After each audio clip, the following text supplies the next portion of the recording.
Afternoon, everyone. We welcome you all to the first episode of our series From Awareness to Action Dismantling Rape Culture. My name is Nimisha Pandey, and I will be the moderator for this webinar. The recent case has many gruesome details, all of it reflecting the inhumane psyche of criminals and even the lapses of administration. However, it is important for us to understand that we are not here to discuss about this single incident. Instead, we are to reflect on this entire scenario at a larger scale. Rape culture is a societal framework that normalizes, trivializes, and even perpetuates sexual violence against women and marginalized communities. It is a pervasive issue embedded in our media, legal system, and everyday interactions, creating an environment where sexual assault is not only common, but is also frequently excused and downplayed. With this, I would like to call upon Wing Commander Satyam Kushwaha, founder of KRANTII and Chakra Dialogues Foundation, as well as the director of Indian Space Association, to share with us his priceless insight. Good evening, rather good afternoon, ladies and gentlemen. Matter of great honor for all of you to have spared your valuable time to join us. I'll keep it very brief and simple. Just to give you a background, KRANTII started as a nation-building effort in September 2016. And since then, we have been operating through 120 groups now, covering about 64 verticals. And the group played a major role during the Kerala floods, giving some strategic insights on issues of national importance from time to time to the government, as well as during COVID time, where the collective efforts of Team KRANTII saved about 3,500 lives all over the country. KRANTII as an acronym stands for Knowledge, Resources, Analytics, Networks, Technology, Innovation, Integration. And this is for those who are new to the KRANTII ecosystem.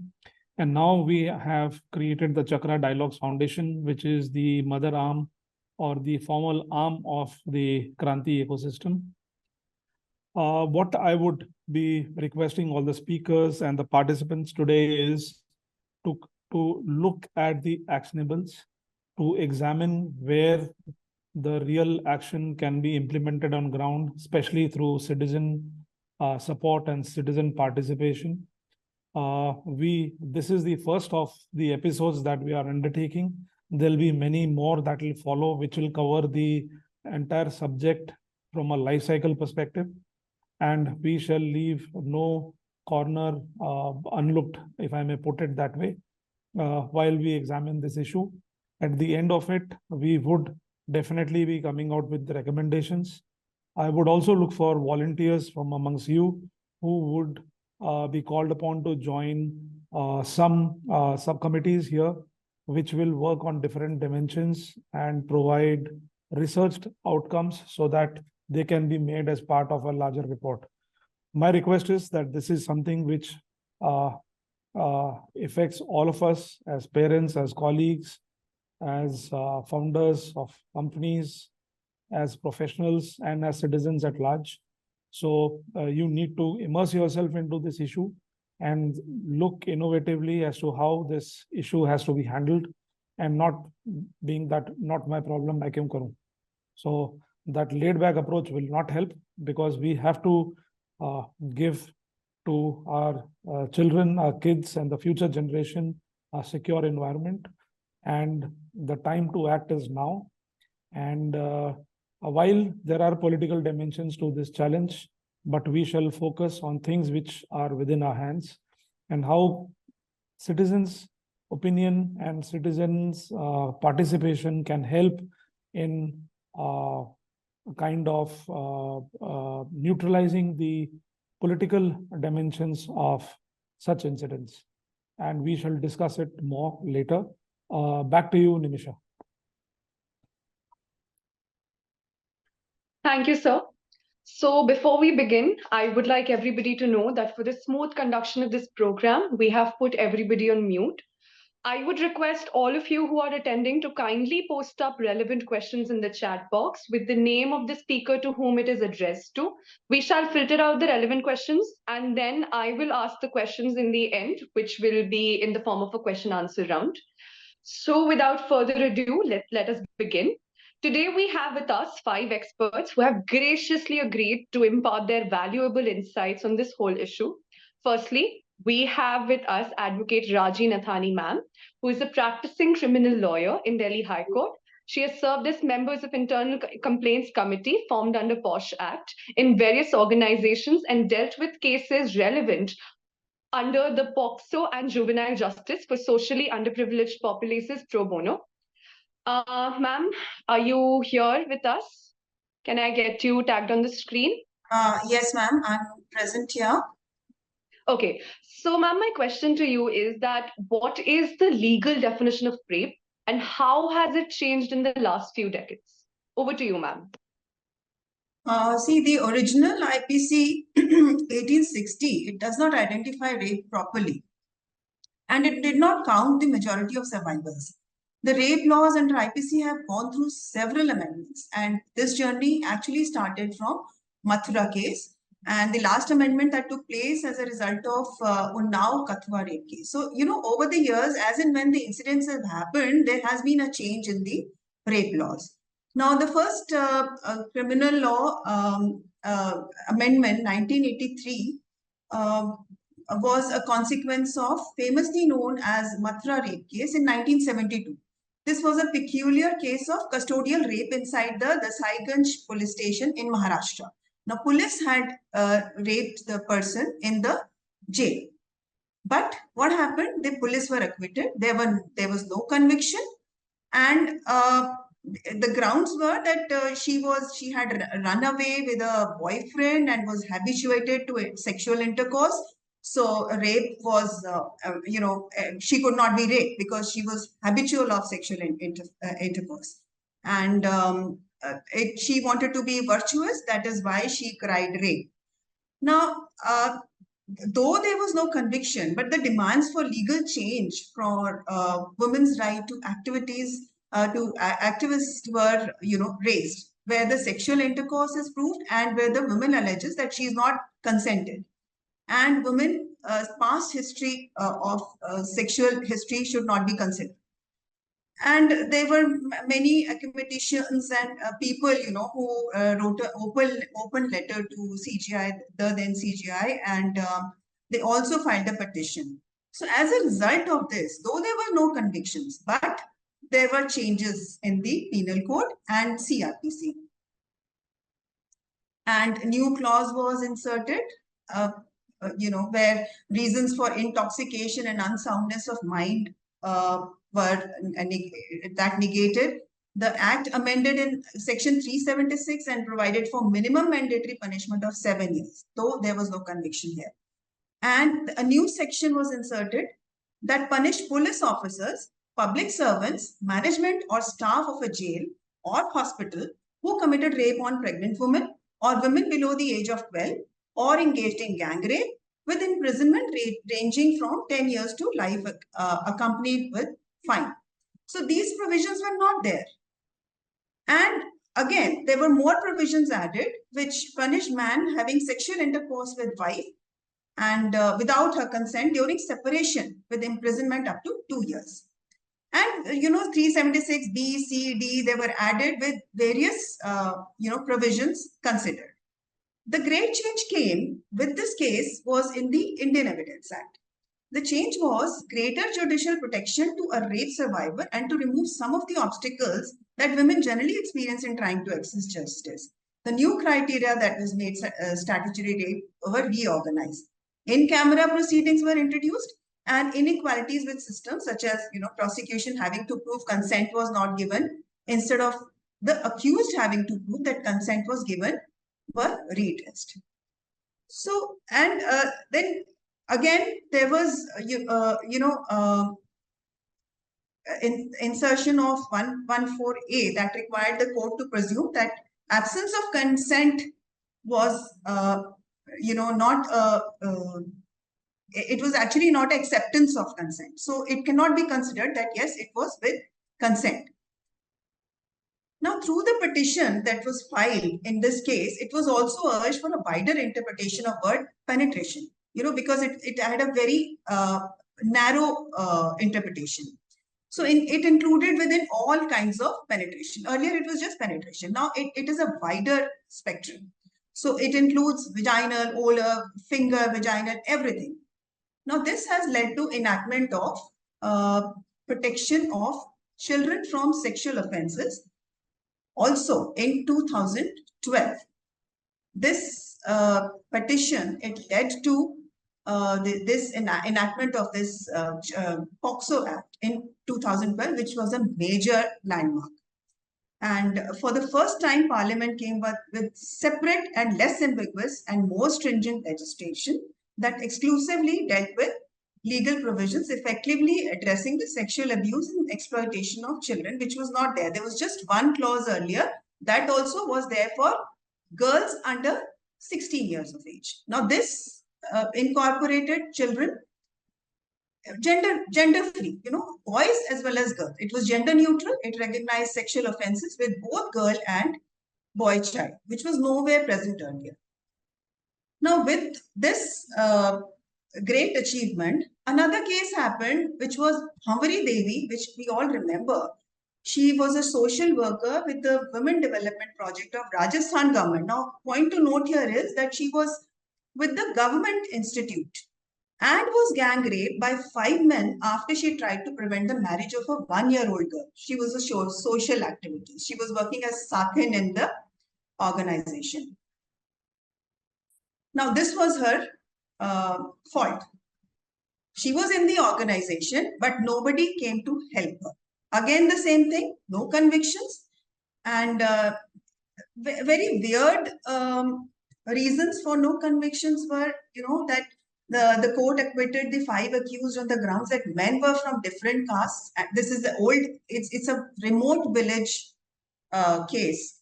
And it said that men were from different castes and could not be involved in rape. And that too, 2 of the accused over 60 years of old age were too old to be involved in the act.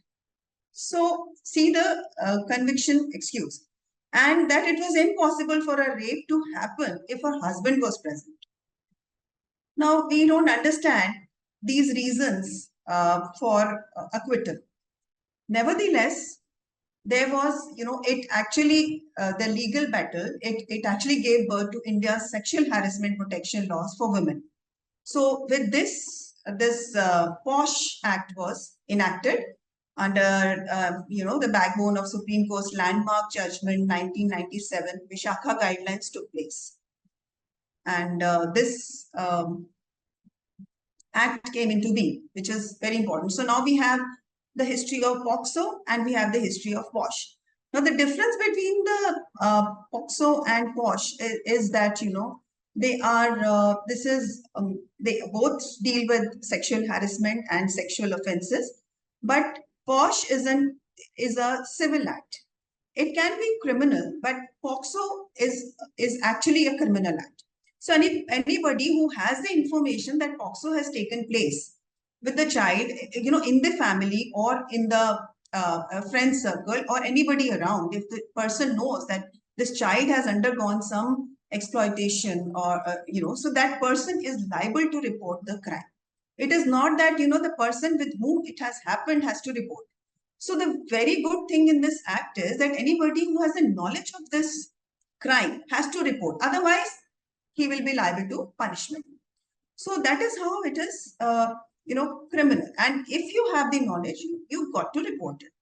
And for POSH, it is that, you have to have internal systems in the organizations because it is related to, sexual crimes taking within the organization, any organization, institute. So you have to have a system, like you have to have an internal control committee in each organization.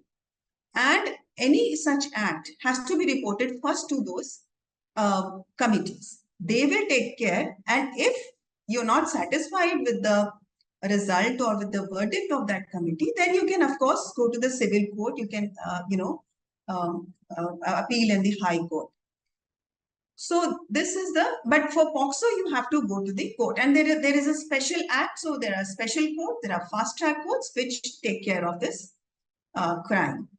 There is also a movie, Bawandar, if we all remember, this was based on this Bhavari Devi's case.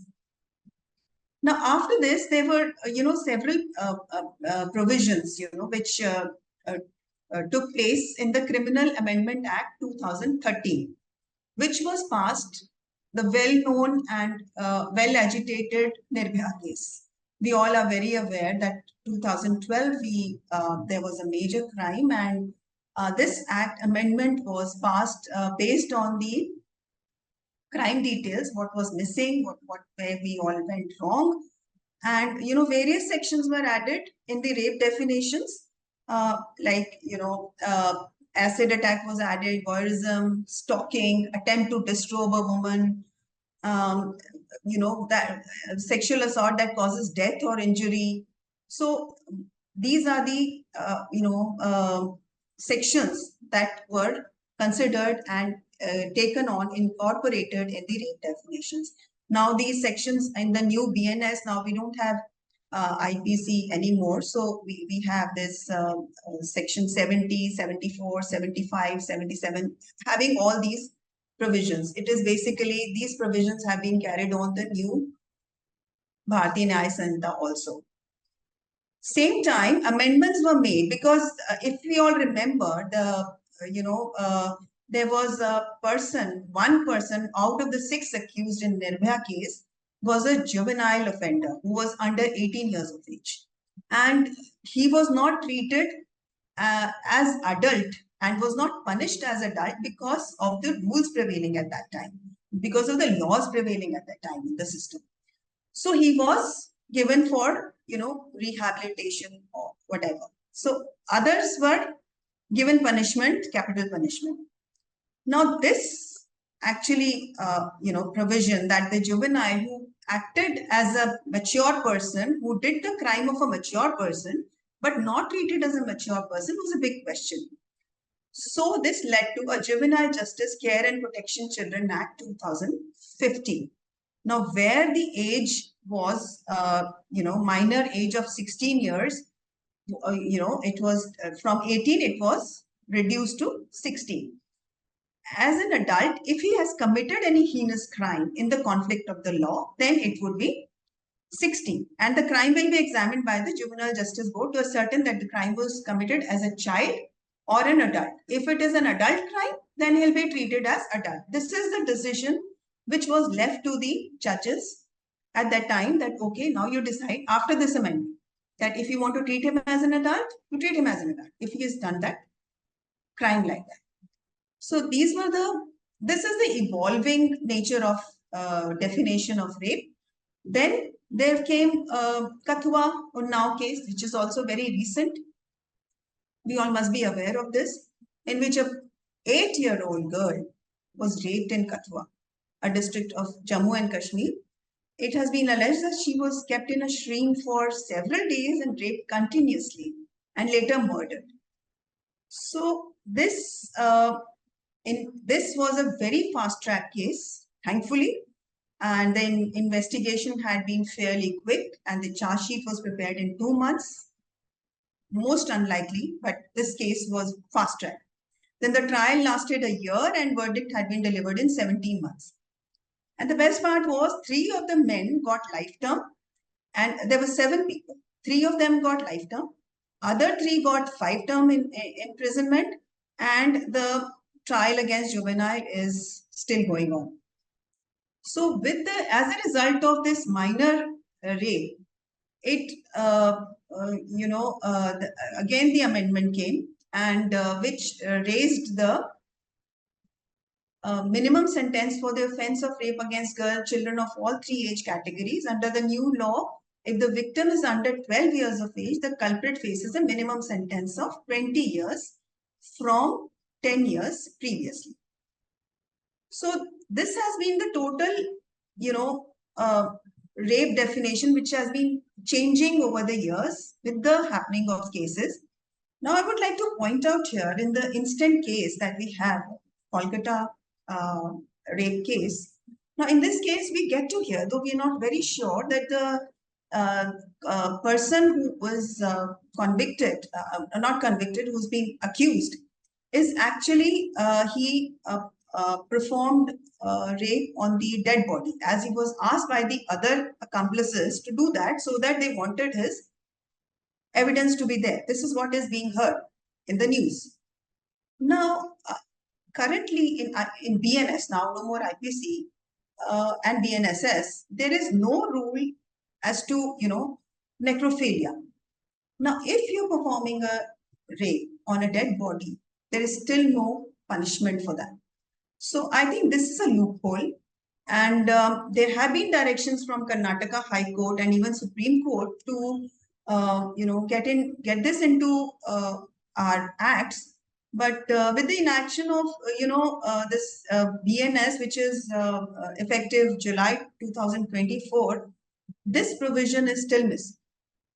So what we can, this is actually a loophole, and this should be actually looked into. Now, when we come to this current case only, I can relate it to Posh, because she was in an institute, and it is actually the duty of the institute to look into the matter, which actually failed. So basically, we in fact need to look at how effectively the institutes and other organizations are complying with the legal laws and provisions that are, relevant for them and that are supposed to mandatory for. So I think organizations and institutions, they lack that. And as an ICC committee member, I've seen that whenever something happens for sexual harassment within the organization, is the institute that says, tries to stay away, save the name of the institute and all that stuff. So it is not very effective. So basically, we need to focus on the institutes and organizations, their current systems, their mandatory provisions or requirements that they're not following. So, in case, and that will help, this definition of rape become better and encompass more factors which we are lacking, and where the girl suffers, and she doesn't get the justice because of there's no law for it. Okay, so thank you, Raji ma'am. Your legal insights are greatly valued. I myself appreciate how you took us all through the series of events of Posh and Boxo. That was something I really liked listening. So thank you, ma'am. Now we move on to our next speaker, Dr. Supreet Chopra, a cardiothoracic surgeon and a philanthropist. She has been a pioneer in difficult cardiac surgeries in central India. We welcome you, ma'am. Can we have her on screen? Yeah, okay, you're there. All right. So, ma'am, my question to you is that you're a doctor and you've spent 3 decades in hospitals. What has been your experience in relation to women's safety, and what are your inputs in tackling challenges related to it? Over to you, ma'am. Good evening, ladies and gentlemen. I would request you to allow me also to have my screen shared here so that I can present my presentation as well. If that is okay. Sure. Priyaji, please enable it.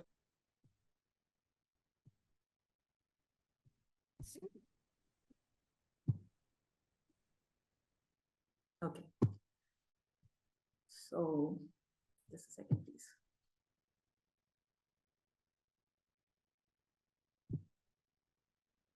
Yeah, so we have all gathered here today after the heinous incident that happened in one of the medical colleges in West Bengal against a lady doctor. Now, let me give you guys a shocker that this is not even the tip of the iceberg. Because as we are speaking here, there has been another issue of violence against lady doctor in Mumbai at present. So there are many more such incidents happening all over the country at various levels of severity. The doctors, most of them ladies, are the ones bearing the brunt of the various issues that I'm going to be enumerating today. So without further ado, let's start by first introducing myself so you guys know where I'm coming from and my credentials.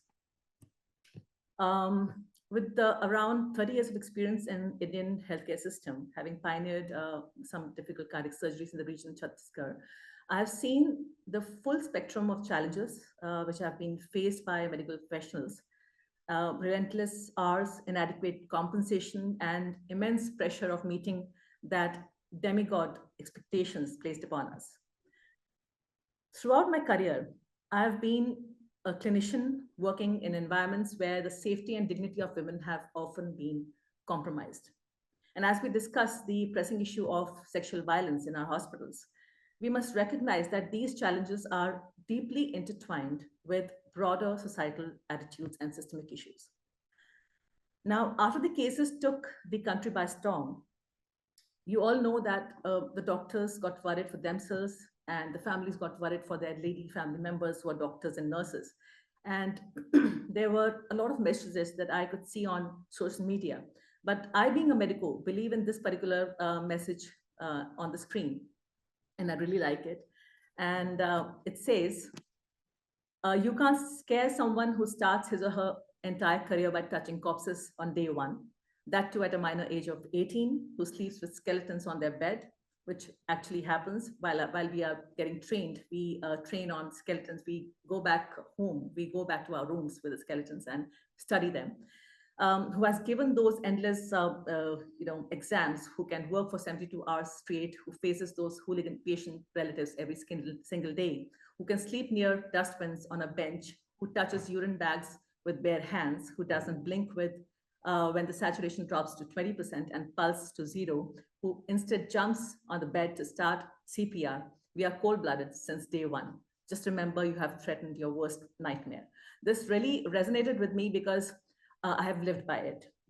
Now, coming to the life cycle of rape, I would first like to touch upon the cultural conditioning. The patriarchal values in Indian society perpetuates the idea that women are inferior, leading to their objectification and disempowerment. I, being a cardiac surgeon during my days of residency, while being the best at my work, have faced such issues. It's a shame, but the only way I could defy it was by outperforming. But that actually was not the problem, because one cannot change the deep-rooted defects in one's psyche. Now, these attitudes are reinforced by media and cultural narratives that glorify male dominance and entitlement. That brings me to normalization of violence.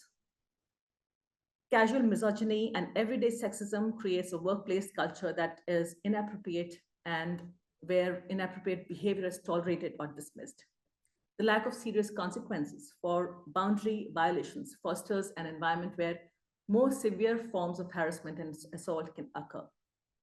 I myself have gone through harassment of some sort or the other inside the hospital premises, and even after I complained about it, in one of the institutes, I was threatened of serious repercussions on my career, and so I left the place overnight, after which I put up complaints to various organizations, including the media, which found the organization was backed by politicians they didn't want to touch. Another institution rusticated me on false grounds after I put up an FIR.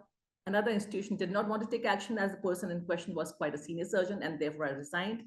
I've seen fellow ladies saying, it's okay. He speaks like that to every female here. So why are you creating that fuss? Now that brings me to institutional apathy. Hospitals often lack the resources and will to implement effective safety measures, including security systems like CCTVs.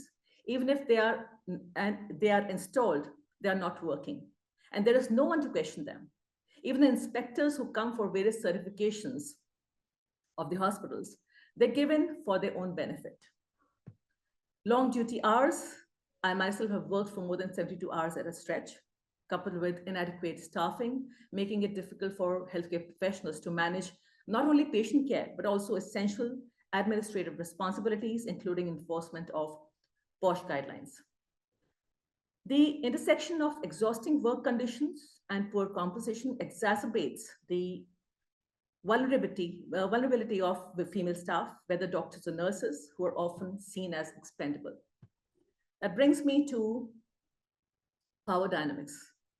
The hierarchical structure in hospitals can lead to abuse of power, where senior staff can exploit their positions to harass or intimidate junior staff. The expectation that doctors should work long hours without complaint, that creates a toxic environment, where the safety and well-being of staff are secondary considerations, which brings me to poor security and lack of institutional support.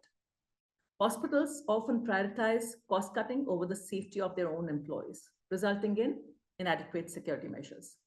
Administrations fail to recognize that protecting women is part of their responsibility, but that leads to lack of investment in proper security infrastructure.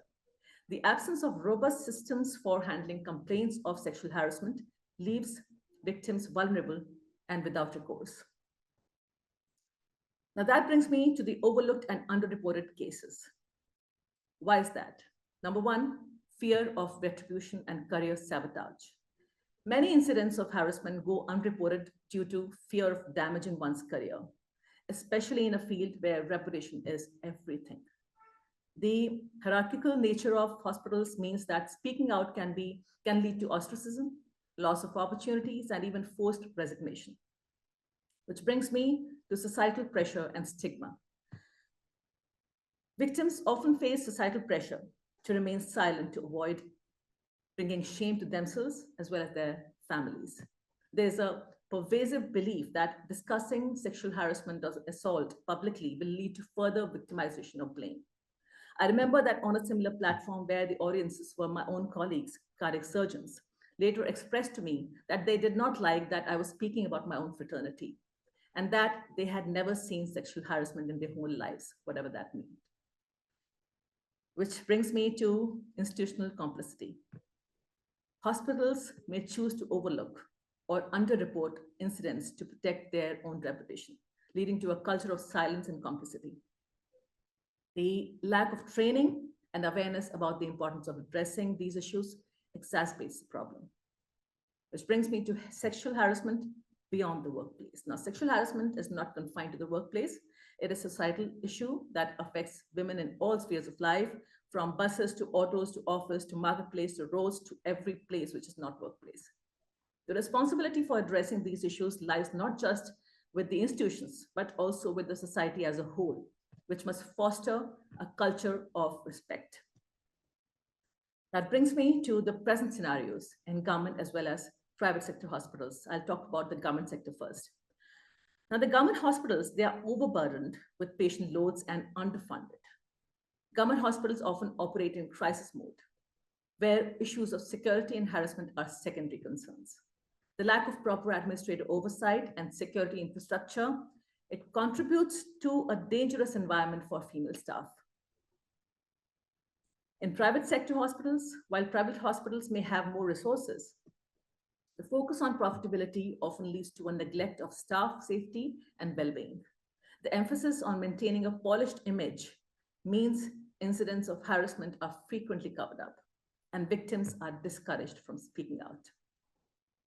Now that brings me to the path forward. Now, how do we handle this? Number one, comprehensive education and awareness.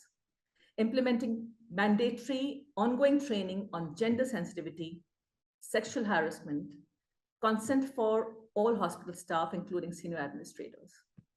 Fostering a culture of zero tolerance for sexual misconduct, where every incident is taken seriously and addressed promptly. Number two, strengthening reporting mechanisms. We need to establish transparent, accessible, and impartial channels for reporting sexual harassment and assault, ensuring that victims feel safe and supported. We need to develop clear protocols for investigating and addressing complaints with accountability measures for those who fail to act. Which brings me to improving security infrastructure. We need to invest in adequate security measures, including the installation of CCTVs, not just installations. I've seen CCTVs being there, but not working, so that also needs to be taken care of. We also need presence of trained security personnel to ensure a safe working environment. We need to encourage hospitals to recognize the importance of protecting their own staff and to allocate resources accordingly. Which brings me to empowering women in workplace. Promoting women to leadership positions where they can influence policies and create safer environments of all employees, providing support networks for female staff, offering resources and assistance to help them navigate and report incidents of harassment. That brings me to institutional accountability and societal responsibility. We need to hold hospitals accountable for creating safe working environments with legal and financial consequences for institutions that fail to protect their employees. We need to address the broader societal attitudes that contribute to rape culture by promoting gender equality and respectful relationships. While concluding, I need to just say that the fight against sexual violence in hospitals is not just an institutional challenge, it is a societal one that requires collective effort and unwavering commitment. We must act now to create environments where every woman can work without fear, where safety and dignity are paramount, and where justice is always within reach.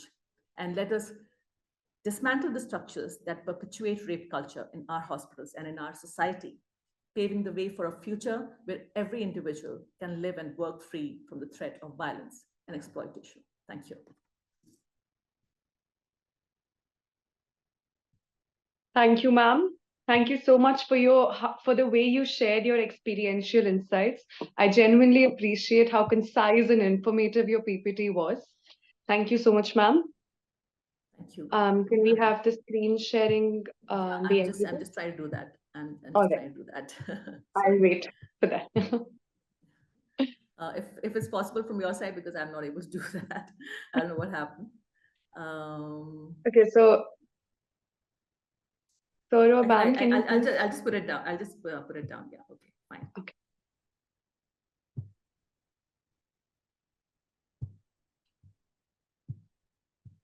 Is that okay? I'm now seeing myself on the screen. Have you stopped sharing? I've stopped sharing. Yeah. All right. Okay. So now we can move on to Professor Divya Bansal. From Punjab Engineering College, she has been formed the Dean of Students Affairs, head of her research center, and currently she is the head of the Student Counseling Cell, wherein she is responsible for providing personal counseling, peer mentoring, and crisis intervention services to the students. We welcome you, ma'am. Can I have pinned to the screen?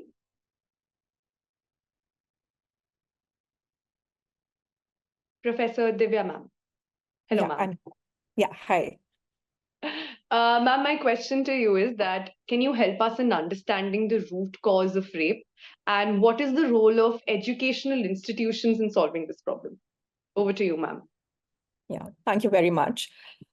So I would first like to set the context that since I'm a professor in an engineering institution, so I see students primarily who enter the college at an age of about 17 and 18. That's exactly when their teenage period is ending, and they have to transition from the teenage to young adults. They spend 4 years with us and then they leave, the portals of the institution to become young, responsible men and women, joining various institutions, organizations, and so on. And in my last 25 years of my service here, I have seen the changes, almost 24 different years of students in the last almost 2.5 decades. So I think all of us understand that the rape, the crime is, has a deep examination in our cultural, social, legal, and economic setting. And all of these factors contribute to the perpetuation of sexual violence. Now, the question is that what really causes it? And I said that it is multifaceted and very, very complex. So, you know that in India, we follow patriarchy and, as per the law itself, there is a gender inequality. So this leads to also the cultural norms where always, at least in most of the cases, women are often seen as subordinate to men. And that's where there is always a sense of entitlement among men over women's bodies. This starts from our homes, the parents, the children, when they see their own parents, they have been raised in that kind of environment. And, as we are getting urbanized and the environment is becoming culturally and intellectually more liberal, there are changes happening, but the question is, what does the majority see? In what kind of an environment majority of our children are being raised? So that is an environment where, they grow up watching cinema. Every Indian, is very, very fond of the media, the cinema. So our Bollywood itself has played a larger role in, setting the cultural narratives which objectify a woman. And when they objectify the woman, then a woman is seen as a possession, rather than individuals, and which provides men in different relations, be it a father, a brother, a partner, a friend, they having a higher autonomy. And therefore, this higher autonomy and sense of entitlement, always remains, and it takes different shapes. So in marriages and romantic relationships and partnerships also, the men have been made to understand that they can control a woman's sexuality, which leads to the belief that men have a right to dictate women's sexual behavior. How would a wife is expected to behave or act with respect to her sexual preferences. Then there is again, around our society, all of us, might agree that we have societal attitudes in India which have been focusing on victim blaming. And this has in turn caused a lot of stigma, where the victims of rape are often, they face social stigma. So the parents, the friends, the relatives, all around, such a stigma is hidden. I mean, compare this crime with respect to a robbery at home.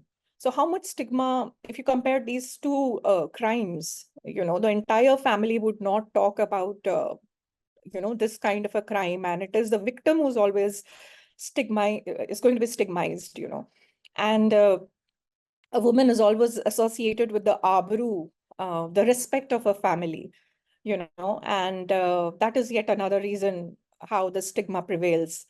And I particularly feel even in most of the institutions, I have been talking to a lot of students in professional colleges all over India, it starts from something like stereotype comments, which are sexist in nature, the sharing of jokes on the media again. And we have a very, very high tolerance of this kind of, tacit acceptance of behavior amongst the communities. Then, of course, there is lack of sex education. The boys who become young adults, say 18, 19, they are made to believe that, the women are shy. And especially for the first time, if they are getting into an intimate relationship, it is expected that men are supposed to force them because the women are shy. They would not come up themselves. As a result, they are not taught boundaries. Then there are cultural and religious practices as well. And of course, the economic factors, economic hardships, which have also exacerbated frustration, leading to increased aggression and also sometimes manifest as sexual violence. But I would really, would like to point out the influence of media where there is a glorification of violence. I don't know if you have noticed for this particular criminal, in the Kolkatta rape case, when he was being arrested, there was a tilak on his forehead. I do not know at what point, while I'm following media, I see that during his interview, he has stated that before the crime and after the crime, he has been visited the red light areas. But I don't understand at what point this tilak would have been placed on his forehead. So isn't that a glorification of violence? Often, toxic masculinity, reinforcing harmful attitudes.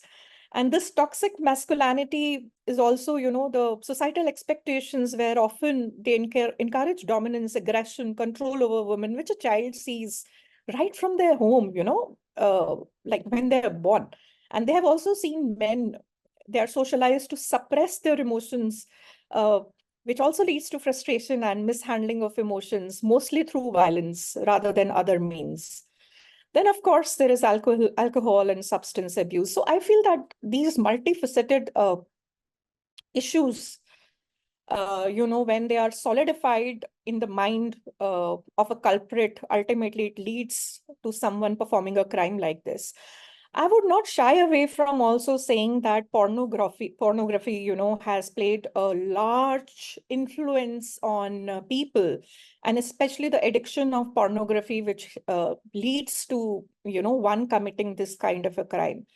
And, just to give an example from our institutions, our gender diversity in comparison, to other colleges is low. In almost all professional colleges, the engineering colleges, it is like roughly 17 to 18%, which is pretty low. And, when the corporates come for hiring women, and I have often heard, the boys giving the comments to the girl students, iski to honi hi thi placement. Then the diversity quotas are also given very filthy names. And, when a girl is expressing that, oh, I need to prepare for my interview and something, I've actually, these cases have been reported to me where where the boys would very casually give a remark, तुमको पढ़ने का क्या जरूरत है, तुम तो बस तैयार होके चले जाना. So imagine, is there anyone who has always taken these stereotypes seriously? And there has been so much emphasis of how the girls have to be raised. And I see as a girl child, where my parents have put up the most in my, the way I have been raised, making sure that I also know all the household chores. Plus, most importantly, I know I should be able to defend myself. I should be financially dependent. And they wanted to make sure that I have the highest education in the entire family, ensuring that I take up a PhD. And so much so forth that today, even when it comes to safety and defense, it is I who has to be educated. What happens to the boys? Have they been taught? Are they being raised with that kind of a mindset? Are they made to put in that much of an effort? Are they being socially conditioned to respect women? And in that sense, when we are raising our boys, are we really practicing gender equality?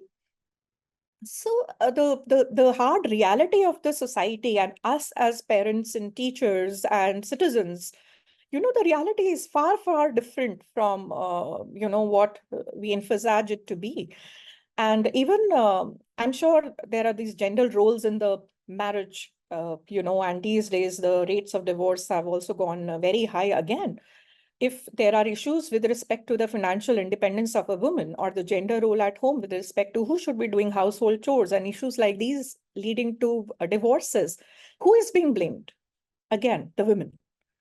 The entire burden of a woman getting independent, the blame comes round back to a woman herself.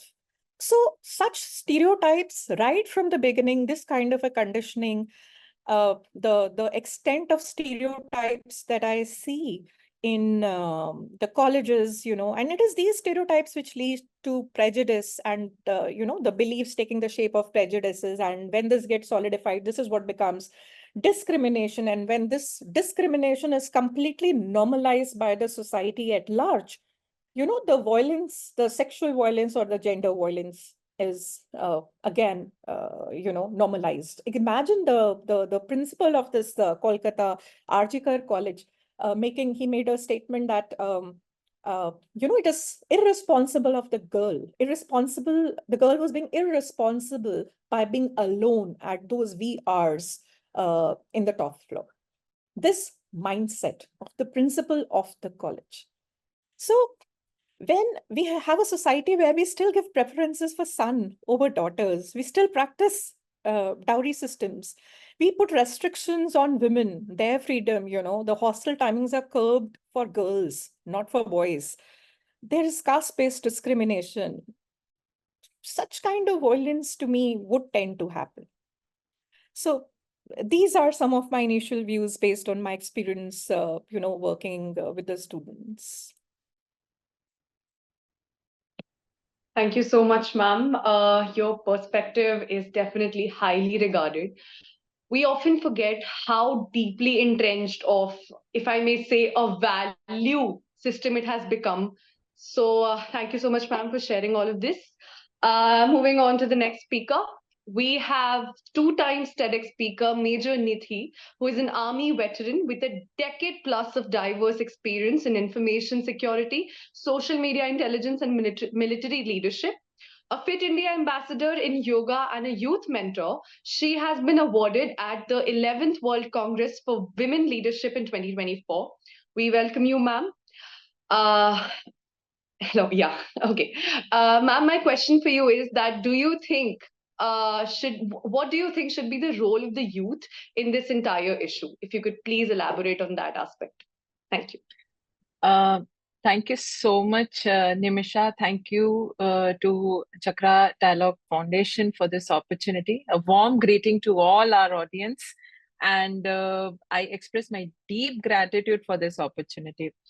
The previous speakers have been really insightful, and they have covered so much in detail that I would like to stick on to what exactly Nimisha has asked me. However, I want to set a pretext to this, having been, having that exposure in security, in intelligence, having been part of such teams where we create security procedures, where we create safety procedures, where we identify procedural lapses, where we look into so much of nitty-gritty. I would want to address two aspects which have been covered by our previous two speakers. One which was covered by Divya ma'am, that when we talk of women in leadership, I come from a space where it has been through and through a fight. You're constantly fighting to be in a leadership role. Again, the diversity which we see, that ratio is definitely not equal. However, what I realized from my experience in the army, what ensured that professionalism takes over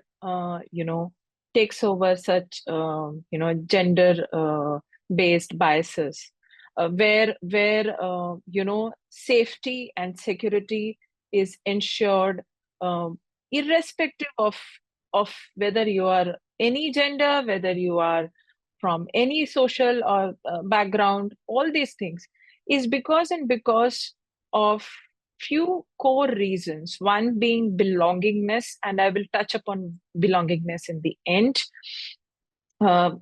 along with diversity and inclusion. The second thing which I want to highlight, as she brought out, that women in workplace are often a victim to the subordinate mindset, definitely. Hahowever, there is another concept I want to throw light on, which is paradox of power, where the moment women take leadership roles, there is often that association with a sexist mindset that she must have risked something, and there would have been certain obligations because of which she is where she is. And one of the reports I came across in the internet, where where the researcher says that women's career advancement comes at a higher cost than men.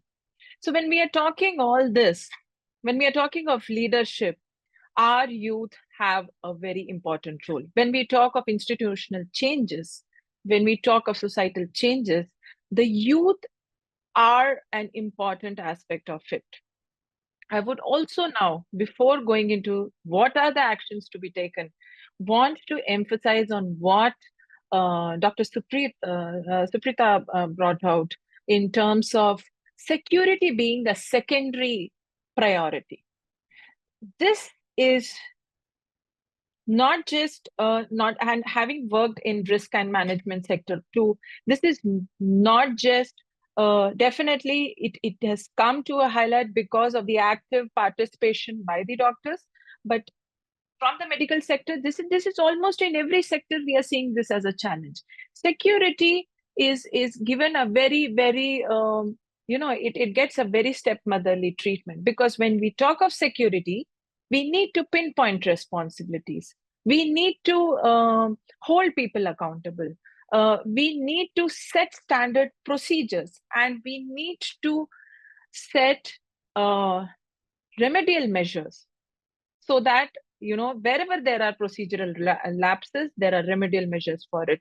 And sometimes these remedial measures may also lead to situations where an employer may lose his job, or where you will have a lot of professional implications. So when we are talking of all this,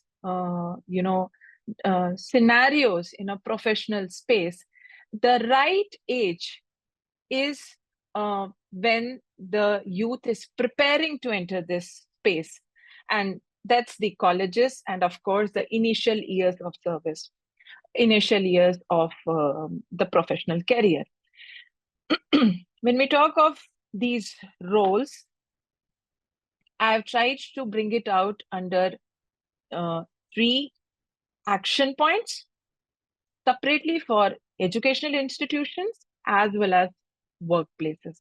So let me take you through for what is it in terms of educational institutions. Deterrence, disengagement, incident response mechanism. Whenever we talk of security and safety measures, even setting up procedures, we just cannot go on a denial mode on deterrence.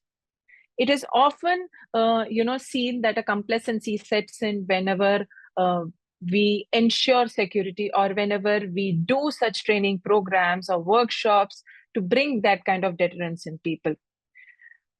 However, it is the most crucial part. And when we talk of educational institutions, I came across reports on of UGC where they have brought out a Saksham portal. They have brought out such posh training programs for students. Well, in certain colleges where they have been implemented, there is still a fight going on in terms of a struggle going on in ensuring that kind of 100% implementation in your colleges and universities. Second aspect of deterrence is having very strong redressal mechanisms. Now, when there are already redressal mechanisms, a victim gets a lot of hope, and you are giving a space of safety to any individual that, yes, if ever I come in a space of such situation, I have a procedure which will address my problem. So focused group conversations should happen. Redressal mechanisms need to have active role of students. This also includes understanding the nuances of reportage. One of the, I would like to share an instance wherein one of a known was facing an issue in their workplace, and they had probably reported it. However, she did not get the right kind of advice from the hierarchy. Reason being, she had probably reported in a different channel. That wasn't the channel of her reporting for these particular cases. So we need to see, youth should be aware what are the institutional processes that are in place, and they need to stand up. Student organizations in the colleges and universities need to speak about this and need to be an active member of these reporting processes. Also, there have to be multiple alternatives. We always in Army, we talk of contingencies. You cannot you cannot depend on one single set procedure of redressal in a system, because as you know, there are often acquisitions that we make. We blame leadership, we blame hierarchy. Yes, but because there has to be a sound escalation alternative to be given to the system, to the people. That's what people look for.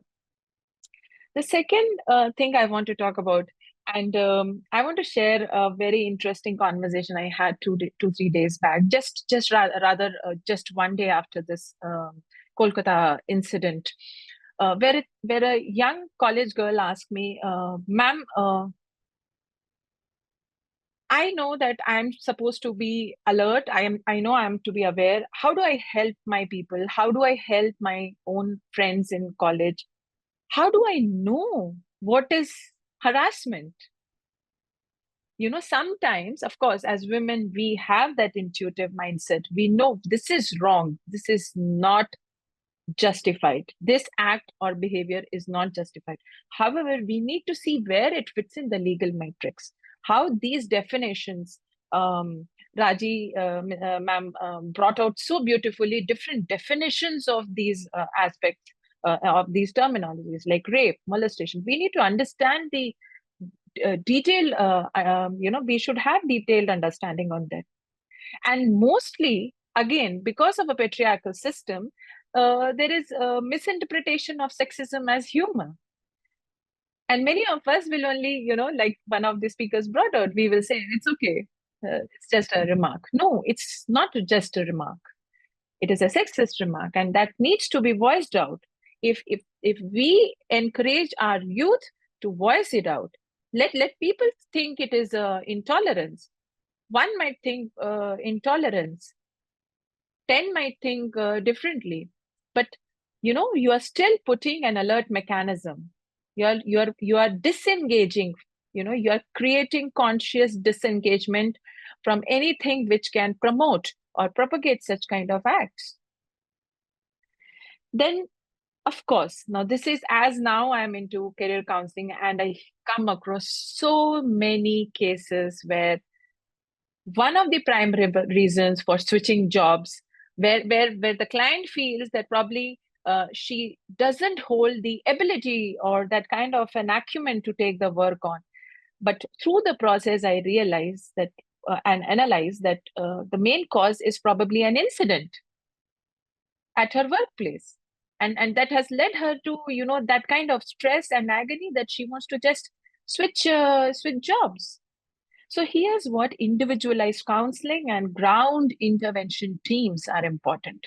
There are internal communities created, but youth have to be an active part of these committees. The relatability factor, between generations in one generation is more than what is compared to. I cannot understand completely the situation of a child who's now 21. Let the child help get the opportunity to voice out, to share why he or she thinks in a certain manner. And third, most important thing is confidentiality. Confidentiality in reporting, confidentiality in maintaining the identity of the individual who is reporting, as well as individual who has been reported upon. Because we are talking at a stage where it's still not come to a stage of crime. So with psychological assistance, with that kind of expertise, the situation can be dealt. And lastly, it is incident response mechanism. All these social and student organizations that we have in colleges and universities, especially like National Cadet Corps and the National Service Scheme, they are a huge, huge workforce who can be given specialized trainings to deal sexual harassment cases at colleges and at institutions. The government has created a very, very interesting handbook, very detailed handbook. There are which includes proper workshop and training programs with the help of certified POSH trainers. If these young representatives of NCC and NSS are trained in that, they also will have a very responsible role. And that's not a huge that's not a small number that we are talking of in terms of youth representation. So this is as far as our educational institutions are concerned. At workplace, however, this takes a very different role, because workspaces are now becoming more individualized. So that is the dimension we are shifting into. That's why one thing which I want to share as a giveaway from my own organization is mentorship models. We believe in subaltern concepts. We believe in buddy concepts. The reason being, every individual should have a confidante who's of the same experience level, as well as a mentor who is little more experienced in the same professional arena. This gives a very safe space.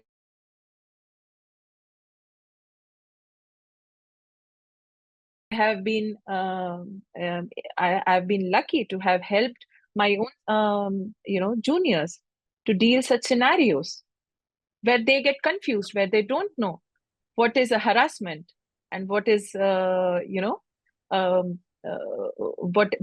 will you put in the parlance of harassment.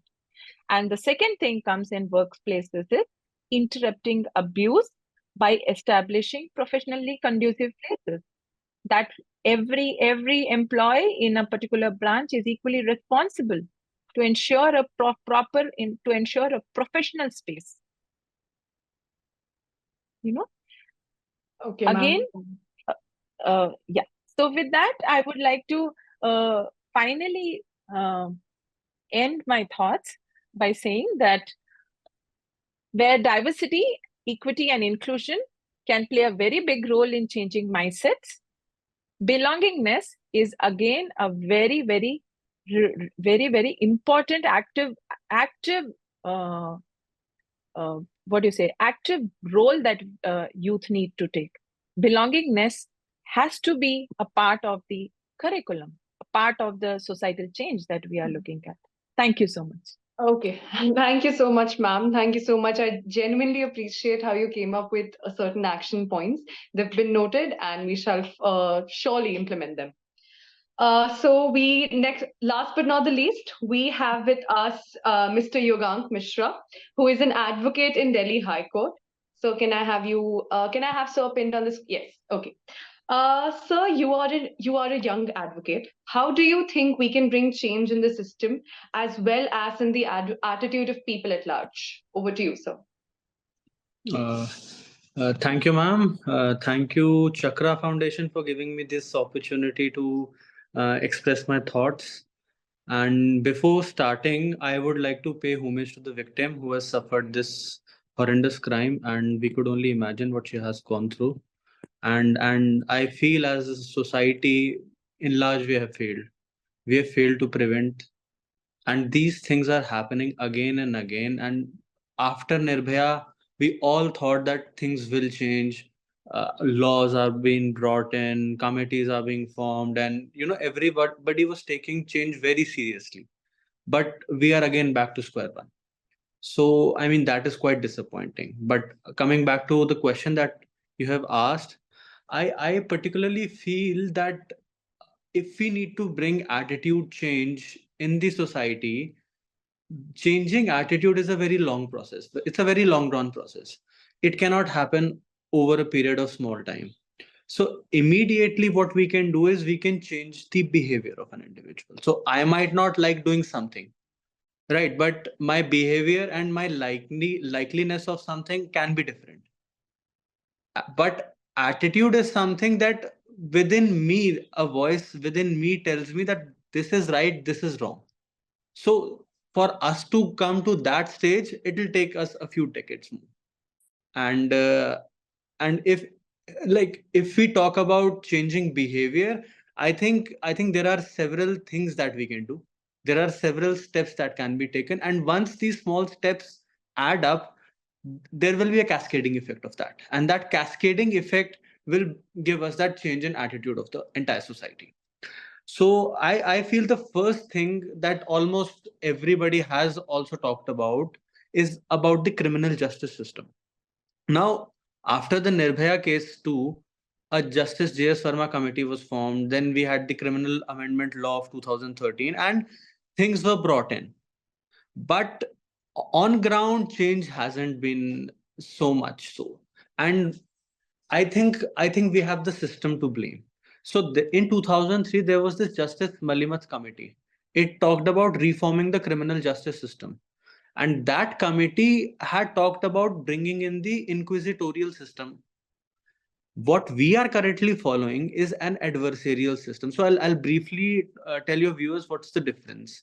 So adversarial system is something that we have imported from US, Britain, right? So the common civil law that Britain follows, that's a civil part. But again, in general, we have imported that portion.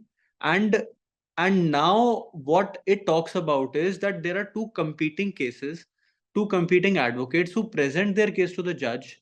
Now the judge decides which one, I mean, the facts of the case, the evidence present, and on the merits of these, the judge comes to a conclusion. The judge's role is only to judge, and he does not go, or he or she does not go beyond that. Now, in an inquisitorial system, things change completely. Now, judge also becomes an active part of that investigation. Now, judge oversees the entire investigation and probe also. Judge determines the issues, determines what the facts of the case are, and judge can even determine the manner in which the evidence is presented. So that judge becomes a key. And so in such a situation, we have seen how the police functions. We have seen how easily witnesses become hostile. This is where judge can play an important role. And in fact, we have seen various instances where in open court the judge comes out and says, the judicial magistrates, even in the high court, the judges say, we are seeing what is happening, but our hands are tied, we cannot go beyond what our mandate is. So I feel that Malimat committee's report on inquisitorial system and bringing that system into I mean, bring not the entire system, but at least certain specific elements of that system can be brought in with regards to the heinous crimes that have occurred, especially instances of rape and gang rape or violence against children. So that is my first suggestion. The second thing I would be is reforming. I mean, it is an extension of the criminal justice system, because the police, or often the constable of the police, is called as the foot soldier of the criminal justice system. So the police, the reforms within the police is also equally that important. So that is where I think these two areas, if we are able to counter them, I think it is going to have a very good effect. So as previous speakers have also talked about, that it starts with a small harassment. It starts with a very those little things, those eve teasing, those levered comments that are passed against women, and then they snowball into something like rape. So if the police is gender sensitive, if the police is trained, if the police knows how to act, how to function, if the police has a higher number of women police officers, if there are women police stations, as we have seen in Haryana, I mean, that can bring change, in my opinion. Now, I think the last, I would say, behavioral change component can be is that women also, I mean, it sounds very trivial, but I feel that even women have to be more cautious about being, protecting themselves, because men are wrong, men are doing something wrong, and it will take time to change. But for that time, they need to be safe, they need to protect themselves. And that is why I feel that carrying a small pepper spray in their purses or wallets or jeans, or taking some self defense classes, or taking awareness classes, if they are stuck in certain situation, what are the certain steps they should take, so that so that it only remains a harassment and does not turn into a violence. And for now we can come to the attitudinal change part. So once these things get combined, these things get consolidated into one, we will be able to condition the society in such a manner that a student in pre-nursery or a toddler is taught that men and I mean girls and boys are equal, they are not different. A boy can also play with the Barbie, a girl can also play with the Barbie. A girl can go out and do what she likes, a boy can also do that. I mean, those differences, those artificial silos that we have created, that social conditioning can then start taking place at a very initial stage. And then we can think of achieving that empowered woman, that woman who can take decisions not for herself, but also for her family. And eventually that she can change the structure of the entire social system. So, I would say these are the few things. I mean, there are many more things that can be done, but in my opinion, these are the few immediate things that can be done so that social change can take place. And I would also like to talk about few certain challenges that I've seen, that whenever such conversations take place, that eventually they lead up to nothing. And the reason for that is that while we are having these conversations, our mindset becomes quite structuralist. When I say structuralist, we start thinking in binaries: yes, no, right, wrong. And we, of course, there are certain areas where binaries do exist. But in order to get those substantive results, we will have to will have to come to a common ground wherein progress can take place. Further, I would also talk about the stigma that is associated. I mean, that is one aspect which needs to be talked about more. The woman, the victim, has to face stigma at every stage. First, she gets harassed. Of course, if there is sexual violence, then there's that. And after that, in the police station, then in during the trial, when cross questioning is happening, all these stages makes her belief in the criminal justice system, she stops believing in that in totality. So I think these challenges also need to be addressed, and I would like to keep it short. And I think that these are the things that, if taken care of, can have a positive impact. Thank you. Thank you so much, sir. I genuinely liked how the entire psychological and behavioral aspect was integrated, and then came the difference between the adversarial and inquisitorial system and its implementation challenges and the entire process of snowballing. Your insights are greatly valued. So we are nearing the end of this webinar. I would like to extend my deepest gratitude to all our speakers, participants, and everybody who is tirelessly working to combat rape and sexual violence. It was indeed a very insightful speaker session. As we have run out of time, the question and answer round has been cut short. So today was the first episode from our series of From Awareness to Action, Dismantling Rape Culture. We will be releasing a few more episodes in the near future. We understand that this sensitive issue cannot possibly be expected to be time bound, and hence further discussion is more than welcome on our KRANTII CDF War Against Rape group. With this, I would like to invite Ms. Shalini Khanna, Head Communication and Outreach, Chakra Dialogues Foundation, to kindly provide the closing remarks. Thank you, Nimisha. You know, it's been a very interesting discussion over here, and I'll also keep it short and just pinpoint the very few things that caught my attention in the whole conversation. I'll start with Ms. Raji, who spoke about, gave us a very nice information about the amendment and the evolution of the laws, rape laws over the years. Certain things were quite startling. And she mentioned about the loopholes in our system, which I hope in future the lawyers, the advocates, the judges, and everybody gets together to bridge those loopholes. Second thing I want to talk about is what Dr. Supreet said. She focused, and I really liked the fact about institutional accountability.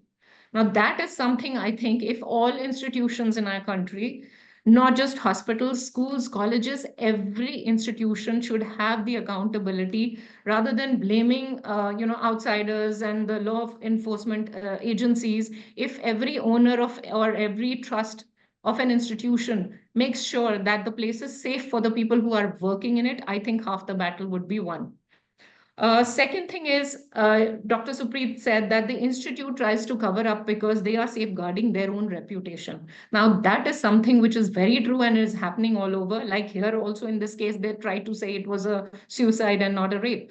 So this is something we need to tell all institutions that you should be the one to actually report it. There has been an order, I believe, about this, that the owner or the caretaker of the institution needs to report the incident, should be the first person to lodge an FIR.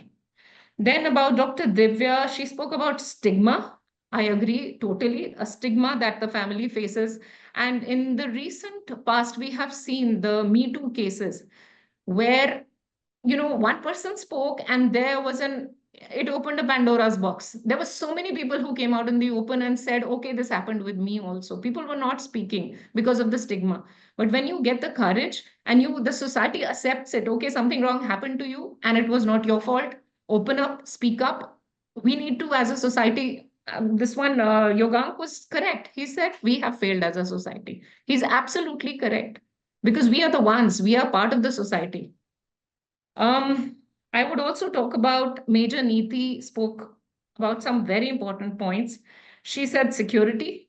I agree. A place has to be secure wherever you're working in. Second is major deterrents that have to be there.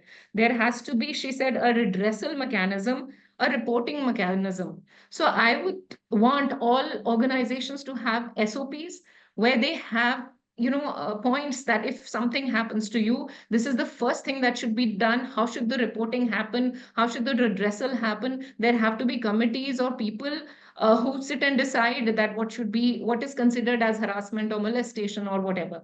So we have to have our SOPs, which are not in place in most organizations. It's only when I am from a school background, it's only when we get to know that there is going to be somebody is going to come and have a look at our school or look at our books. That is when we quickly run around and make the posh committee and POXO committee and all these committees. They're not in place. That is the reality. Committees are not in place. So that is one thing. Something very interesting which Yogank spoke about was the inquisitorial system where the judge becomes part of the inquiry. It's very interesting. He should not have his hand tied and say there are no proofs and not enough this thing against the criminal, so we cannot serve justice. So that is something we need to know more about. Something as a mother, as a teacher, as a principal, I want to say my little bit also in summing up the whole thing. We ignore the whispers, and that is why we get to hear the screams. If we do not tell our little children, a 2-year-old or a 3-year-old boy, that you should not cry, you should be strong, you should not be soft, this is something wrong we are doing. Let's teach our little boys to be strong.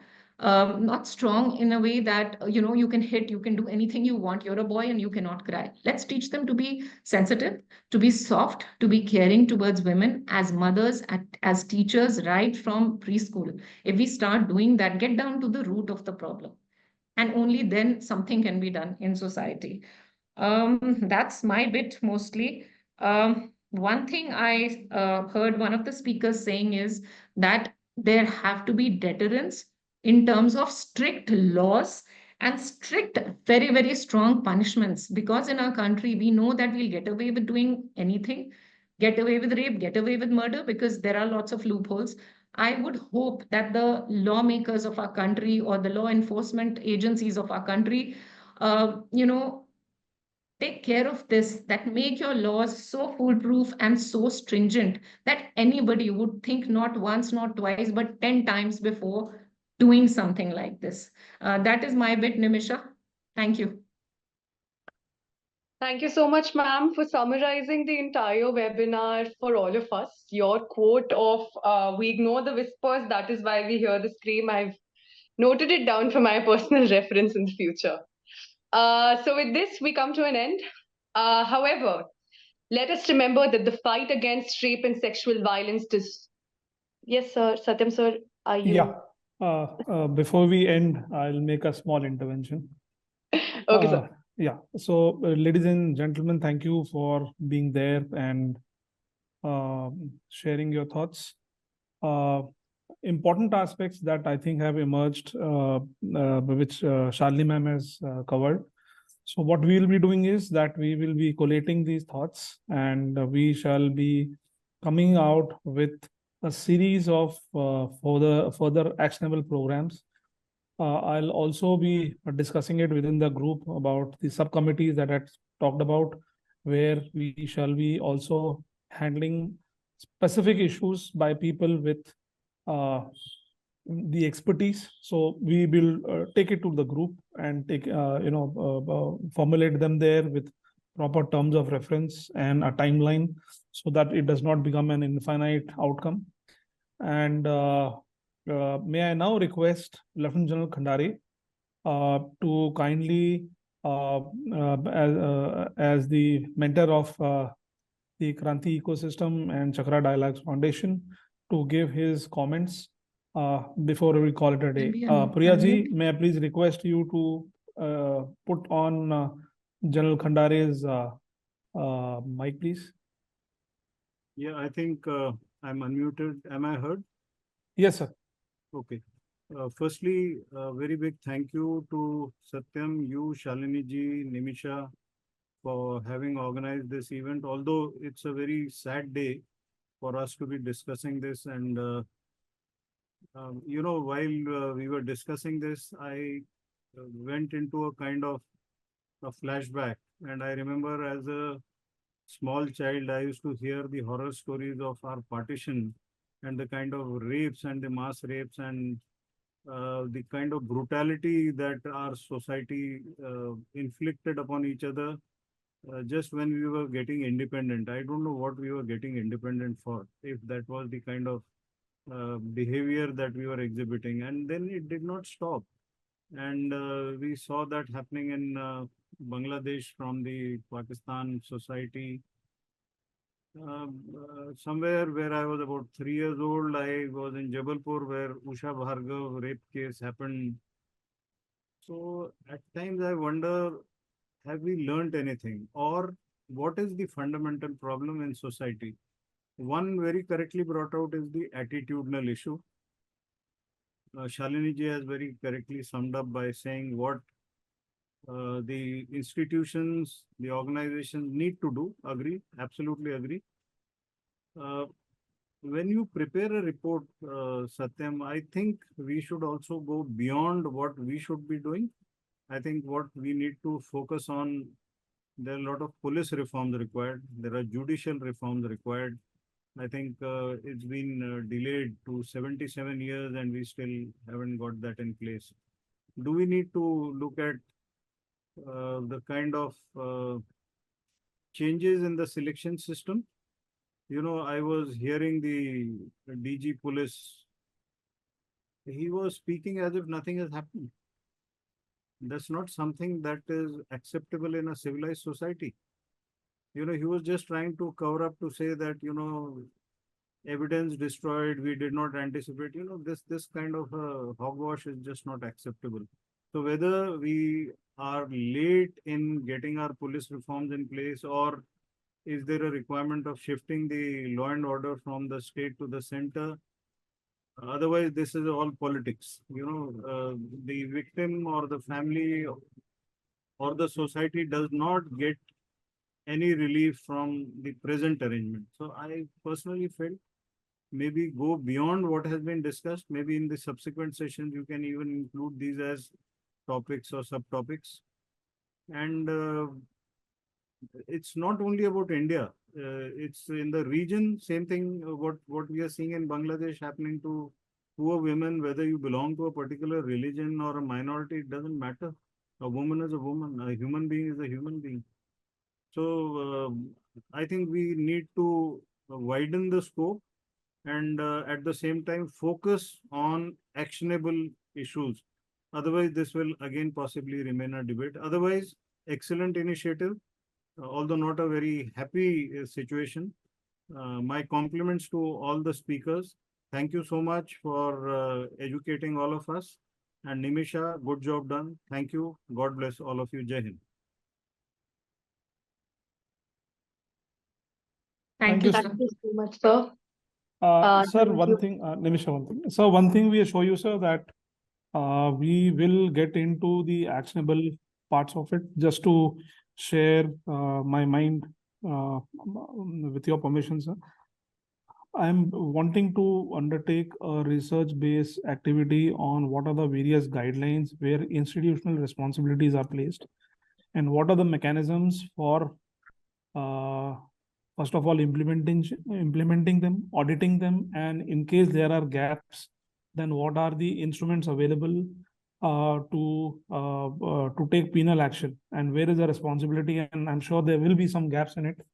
So I think that will be a positive campaign that I intend to put into place after we have undertaken our research and taken legal opinion on that. Then we intend to make it work in such a manner where even a citizen awareness program can kind of audit such things for public good and public safety, because that's the only way that institutions, and especially those which are under deep political influence, can be brought to public view before any incidents take place. While our hands may be kind of tied in dealing directly with the politicians, but there are ways and means in which we can bring them to account. And that is where I feel that we need to focus on, by understanding what the law says, where the book says. If the book has a gap or the law has a gap, then we work on that gap, and how technological means can be implemented. Yep. So I am working on some of those concepts. The last 3-4 days have been, these things have been churning my mind.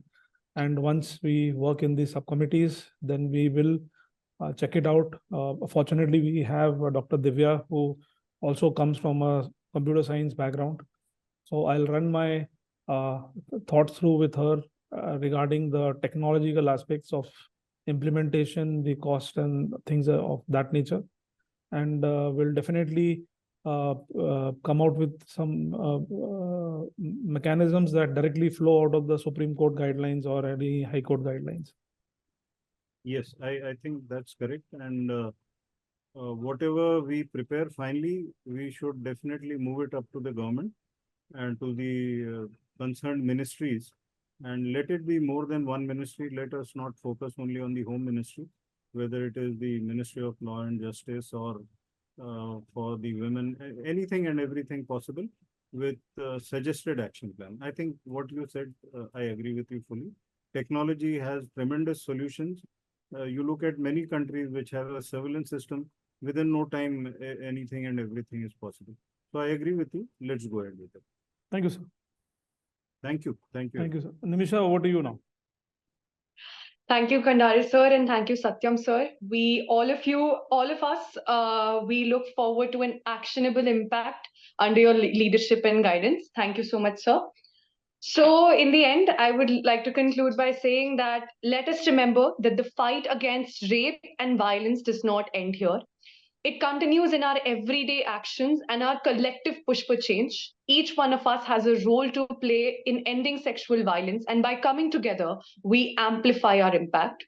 The insights shared today remind us that although the entire problem of rape is vast, but our collective will to end it is stronger. Let us carry on this momentum forward and continue to educate, advocate, and support one another in this fight. Thank you for your time, your attention, and most importantly, your commitment to creating a safer world for everyone. Thank you, everyone. Thank you. Thank you. Thank you.